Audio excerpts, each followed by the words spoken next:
the struggle between Ali Mahdi's faction and General Aidid's faction, and which personality can we trust more, and who should we support?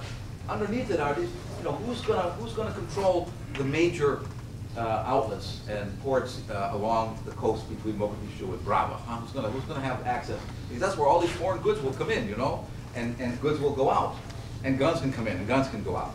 Who's going to lay claim to some of those rich farm and irrigated farm areas, inland from Martha and Mogadishu and up to Balad and Boulevard? So lots of people moved into those areas who hadn't been there traditionally, and there's still a struggle going on.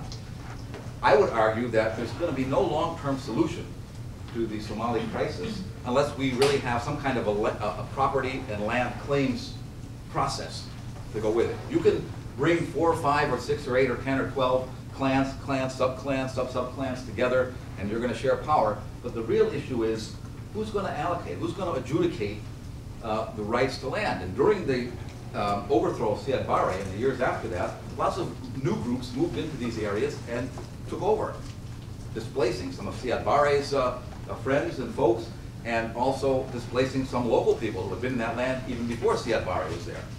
So that has to be resolved, I think. And the one thing we could say that one thing that the Islamic courts did on a very modest scale, and I think the Islamic courts were not perfect government by any means or a perfect regime, but one thing they began to do was to sort of return people to their urban houses if they could show documents that they had. I've heard 5 or 6 anecdotal stories by individuals who have no connection to the courts who said, we went back there, our house had been occupied by warlords or by gangs for a long time, and we showed our documents, we brought some witnesses, and the courts got us back into our house. Now that's the kind of regularity and law and order that needs to happen. A lot of people said, well, the courts would never have dealt with the problems of the inter-river areas because some of their clansmen are in occupation of those farmlands. Nonetheless, somebody needs to begin the process of at least negotiating or adjudicating land rights or land claims, because that's at the heart, I think, of a lot of the conflict going on. How to do that is something we can take up maybe in recommendations.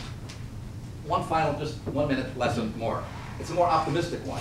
And that is, if you look around, we all know how much the Somali economy, in spite of political disorder and the failure to find any kind of reconciliation, how much the Somali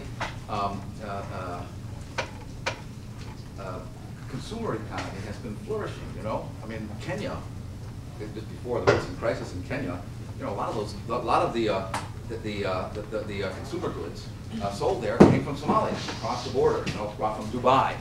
We know between Berbera and Jigjiga in Ethiopia, there's quite a bustling trade along that Berbera corridor. So in many ways, Somali business activity in cooperation with Kenyan neighbors and with Ethiopia is far in advance of the politicians, right, in terms of recovery. I think sometimes we're putting all of our eggs, it seems, or all of our energies and all of our resources into political conferences, which is the hardest. If you look at history, it's the hardest thing of all for Somalis to find some consensus on who should rule. We have to do it. We need a state, of course, but if you look at it, that's where, to be honest, right, our Somali friends seem least able to agree. When it comes to business, however, hey, we'll trade with whoever and wherever, and there are a lot of these phone companies and hawalas companies and so on. They're multi-clan, right? I mean, everybody's involved because there's profits there for everybody. So we need to think a little bit about perhaps, in parallel with the political quest for building a stable government and finding inclusiveness and so on, to find ways to build on these economic recovery mechanisms and business initiatives that are the real strength of Somali culture over the years. At the end of the Dervish civil wars in the 1920s, after World War II, if you read the colonial records, people were saying the country's in chaos. There's banditry everywhere. Somalis are fighting, there are guns everywhere. But each time the economy recovered, and the politics were the hardest thing to resolve. Who should rule? Who should have this ministry and that? That's got to be worked out for sure. But I think we need to look at the positive energies, and that's one thing I think that history can help us do. I'm not sure what more to tell you, but I'm going to stop now so we can have a discussion.